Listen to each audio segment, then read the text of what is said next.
Just ahead of these guys is the 07 of Clint Boyer. After that spin earlier, now he's back up there after staying out into that last caution. You look at the AT&T logo on the 31 car, and that suit was resolved yesterday between AT&T, NASCAR, and Sprint, and they've allowed the AT&T logo with NASCAR approval back on the car for the remainder of 07 and all of 2008, and they'll have to search for something else on the car for 9 and 10. And for a car owner, that's kind of half good, because he was hoping this sponsor would be around for about 5 years at least. Looks like they only got him for about a year and a half now.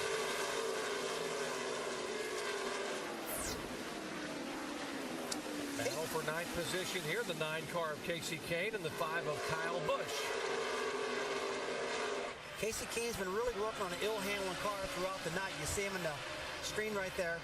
The car's been pushing, it's been loose, it's been all over the place, and he's back. He worked himself clear back to 37th at one time. Now he's getting better. He's worked himself back up now into the top 10. These guys have had more time to work in these cars, make adjustments.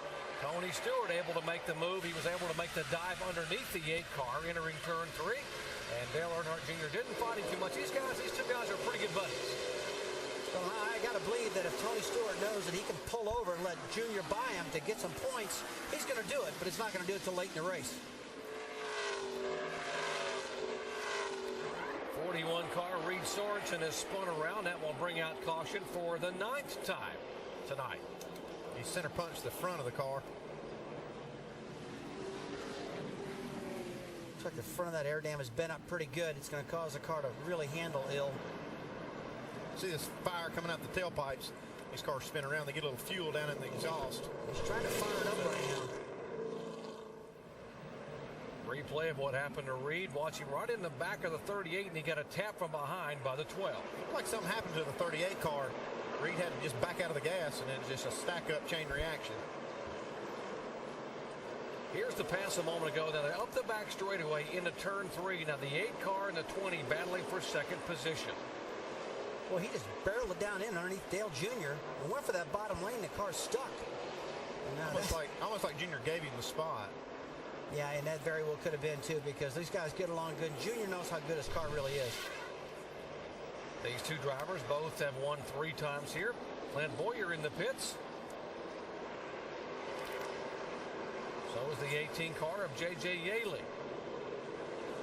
Remember, Kyle Busch will be with this team in 2008, coming over to Joe Gibbs.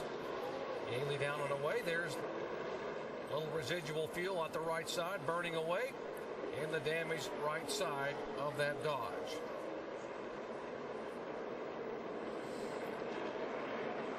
Reed Sorensen's car bringing out caution number 9.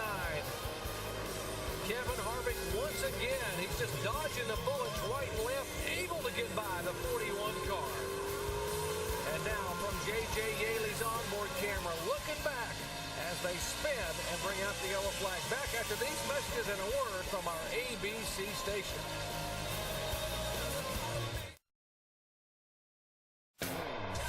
Sights and sounds of a short track Saturday night NASCAR style. And you wonder why they jam in here at Richmond International Raceway to watch NASCAR's finest battle on a 3/4 mile.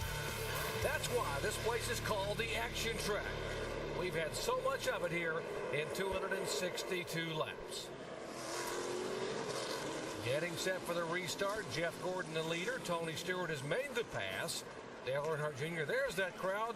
The 32nd consecutive sellout, over 112,000 fans, many of them on their feet, as they know what could potentially happen here in the race to the chase. Pace car pulls away. Jeff Gordon, Tony Stewart, Dale Earnhardt Jr., and Jimmy Johnson head for the green.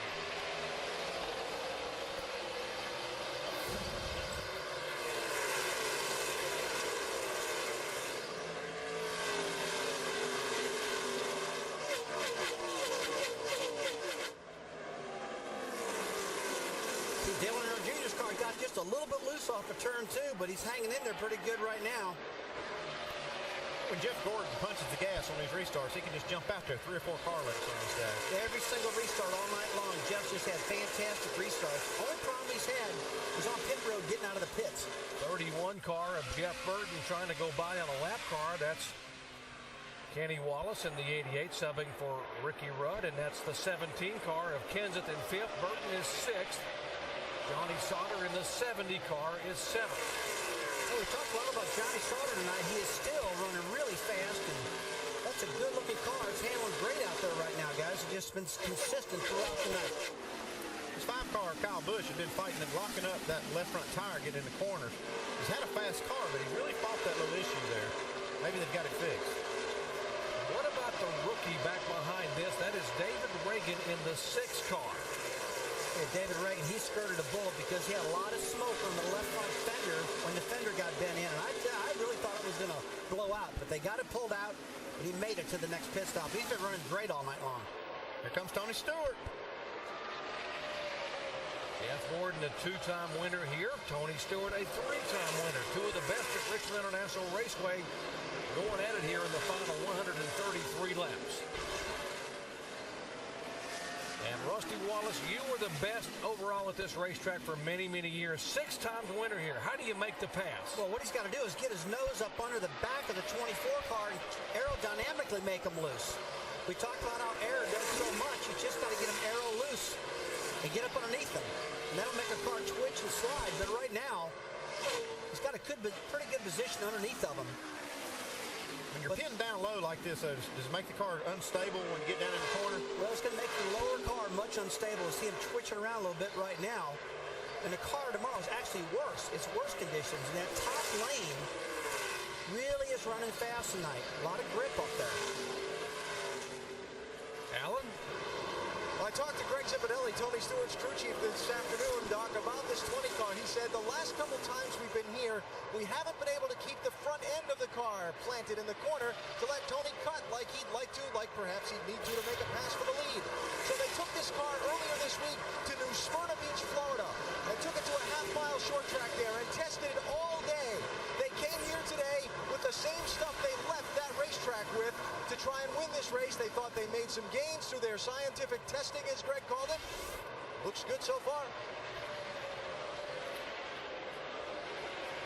Right side of your screen, the Busch brothers. Kurt, the older brother, in the 2. Kyle, the younger, in the 5. And that is David Reagan, the rookie, right there with him. Looks like Kyle Busch still having a problem locking that left front tire up. And see smoke coming out of it just there going in the corner. And a lot of times when you lock up the left front, it just doesn't mean there's not enough of wheel weight up there. He's going to have to make a chassis adjustment to make that stop doing that, or else he's going to have a lot of problems. An 11 car. This is 9th, 10th, and 11th, and 12th. These 4 cars battling here. Alan? Yeah, so how did Denny Hamlin in that 11 get back there, Doc? He was in the top 5 and even led the race earlier, right?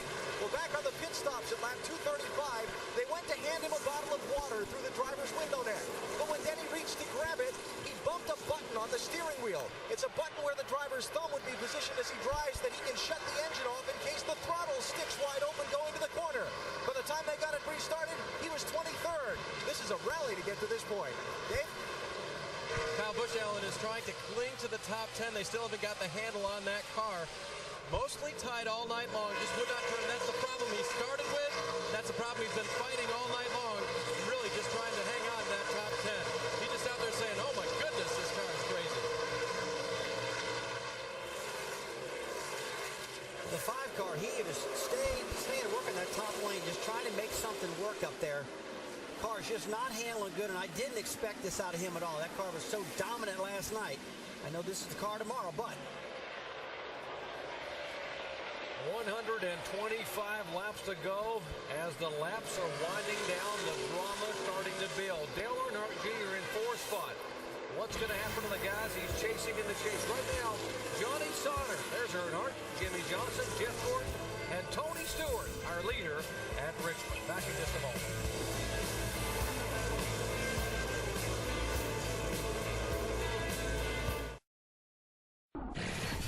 I'm Stan Barrett, and this is the Sports Center Minute powered by Vizio.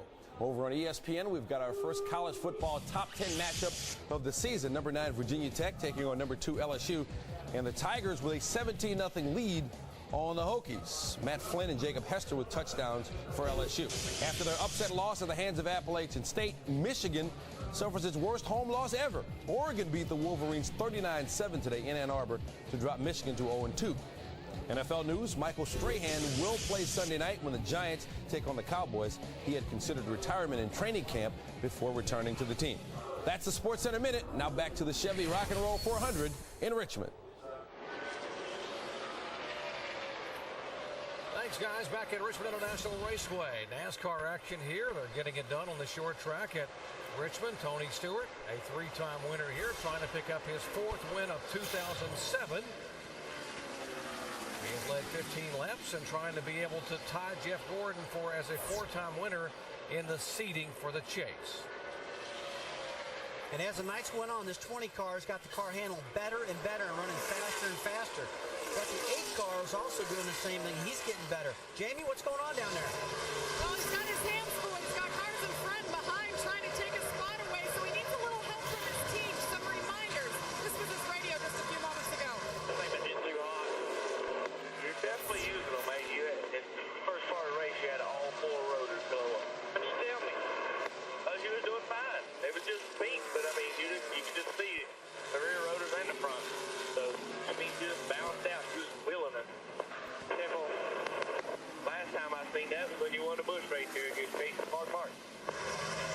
So Tony Eury Jr. just reminding his driver Dale Earnhardt Jr. to turn those fans off so we can maximize the power on the restarts. So Rusty and Andy, why don't you guys talk about the significance of turning these blowers on and off? We're hearing a lot of it tonight. Jamie, they're trying to control these temperatures and these brakes. When they overheat one end or the other, say the front or the rear, it unbalances the brake system. In other words, it'd make the front tires maybe slide, like we see Kyle Busch having a problem with his fronts, or it can actually lock the rears up. So they use those fans to kind of manage the heat in the brakes.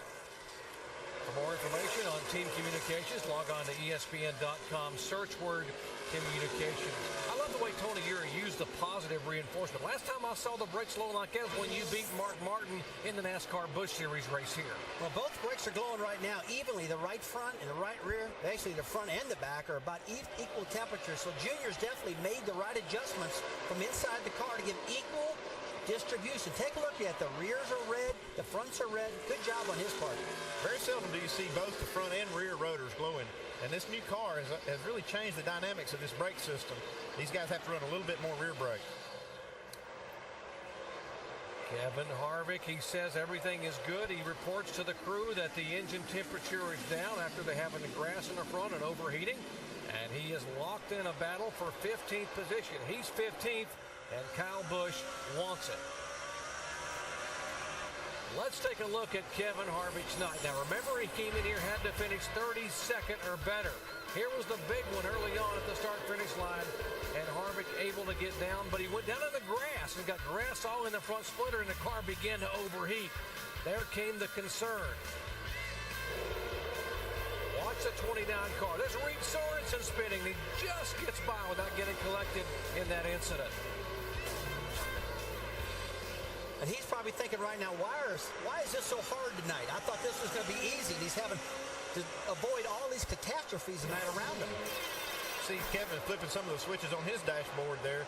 Got to wonder whether he's maybe playing with his brake blower.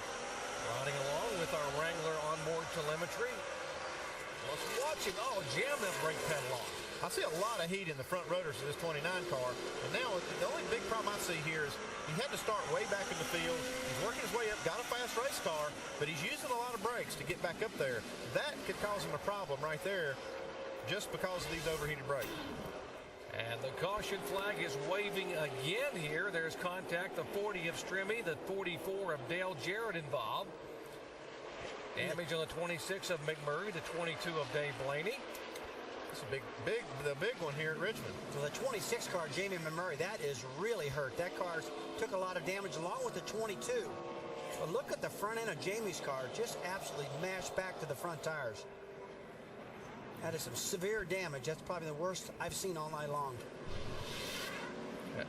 Here's the replay. Let's see what happened. At least 4 cars damaged in this incident.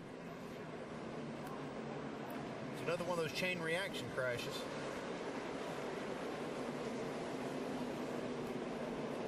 They just stack up. When somebody has a problem up front, you got all these cars running so fast and so close.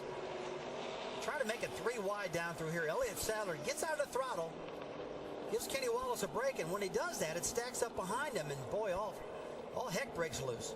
And the 22 into the side of Jamie McMurray, he loses his front end. Now from Jeff Green's onboard camera. Check up.